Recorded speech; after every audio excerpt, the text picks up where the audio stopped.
संघर्ष से सफलता तक, सुनीता की कहानी। बेटा, आज तुम सब मेरे आंगन में बैठे हो तो मैं तुम्हें एक सच्ची लगने वाली कहानी सुनाती हूँ। ये कहानी है हमारे ही जैसे एक छोटे से गांव की। ये कहानी है एक किसान की बेटी की, जिसने 1 मार्च 2026 को यूपीएससी का रिजल्ट आने पर पूरे गांव का नाम रोशन कर दिया। उस रात की बात है, 1 मार्च 2026। पूरे देश में यूपीएससी का परिणाम आया था।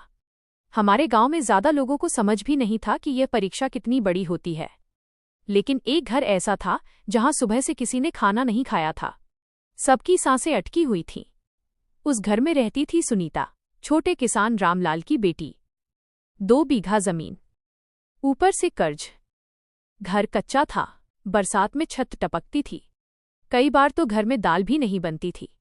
मुझे याद है, एक शाम मैं उनके घर गई थी। चूल्हा ठंडा था। रामलाल चुप बैठे थे।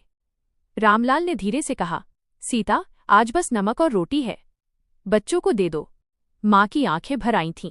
आप भी तो सुबह से खेत में थे, कुछ तो खा लीजिए। कोने में बैठी सुनीता सब सुन रही थी। उसने धीरे से कहा, बापू, एक दिन ऐसा आएगा जब आपको किसी चीज की कमी नहीं होगी। उस दिन उसकी आवाज में भरोसा था। हमारे गांव में अक्सर बिजली नहीं रहती थी। रात को जब सब सो जाते तब उनके घर में एक छोटा सा दिया जलता। उसी दिए की रोशनी में सुनीता पढ़ती थी। हवा चलती तो दिया बुझ जाता, वो फिर से जलाती। माँ कई बार कहती, बेटी सो जा, आंखें खराब हो जाएंगी। सुनीता मुस्कुराकर कहती, अम्मा, अगर आज रुक गई तो जिंदगी भर रुक जाऊंगी। गांव के कुछ लोग मजाक उड़ाते थे। एक पड़ोसी बोला, रामलाल, तेरी बेटी कलेक्टर बनेगी, पहले कर्ज तो चुका ले। दूसरा कहता, लड़की है, इतना पढ़ाकर क्या करोगे। रामलाल बाहर कुछ नहीं बोलते थे। लेकिन एक रात मैंने उन्हें आंगन में चुपचाप रोते देखा। उन्होंने आसमान की तरफ देखकर कहा, भगवान, मेरी बेटी की मेहनत बेकार मत जाने देना। समय बीतता गया। सुनीता ने मेहनत नहीं छोड़ी। खेत के काम में भी हाथ बटाती और फिर पढ़ाई करती। शहर जाकर कोचिंग करने के पैसे नहीं थे तो उसने किताबें उधार लेकर पढ़ाई की।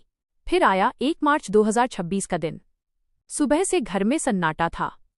मोबाइल पुराना था, नेटवर्क बार बार जा रहा था। सुनीता ने कांपते हाथों से वेबसाइट खोली, रोल नंबर डाला। कुछ पल के लिए सब चुप। फिर स्क्रीन पर उसका नाम था, सुनीता कुमारी, रैंक 83, IAS। कुछ सेकंड तक किसी को समझ ही नहीं आया। माँ जोर से रो पड़ी, रामलाल, हमारी बेटी अफसर बन गई। रामलाल की आंखों से आंसू बह रहे थे। बिटिया, तूने बाप का सिर ऊंचा कर दिया। सुनीता ने उनके पैर पकड़ लिए। बापू, ये आपकी मेहनत है, अम्मा की दुआ है। उस दिन पूरे गांव में खुशी थी। ढोल बजे, मिठाई बंटी। जो लोग पहले ताने देते थे वही लोग कह रहे थे, ये हमारे गांव की बेटी है। शाम को गांव के चबूतरे पर सुनीता ने सबके सामने बात की। उसकी आवाज में विनम्रता थी। उसने कहा, मैं एक छोटे किसान की बेटी हूं। मैंने कई रातें बिना बिजली के पढ़ाई की है। अगर मैं कर सकती हूं तो गांव की हर बेटी कर सकती है। वो रुकी, फिर बोली, मेरे माँ बाप ने लोगों की बात नहीं सुनी। अगर उस दिन उन्होंने मेरा साथ नहीं दिया होता तो मैं आज यहाँ नहीं होती। लोगों की आंखें नम थीं। उसने कहा, मैं वादा करती हूँ कि अपने जिले में सबसे पहले गांवों की शिक्षा और बिजली की व्यवस्था सुधारूंगी। तालियों की आवाज दूर तक गई। बेटा, उस दिन मैंने सीखा कि गरीबी सपना नहीं रोकती, हिम्मत छोड़ देना सपना रोक देता है। आज भी जब मैं उस घर के पास से गुजरती हूँ तो मुझे वो छोटा सा दिया याद आता है। वही दिया जिसने एक दिन पूरे गांव को रोशनी दे दी। याद रखना, घर छोटा हो सकता है लेकिन सपना छोटा मत रखना।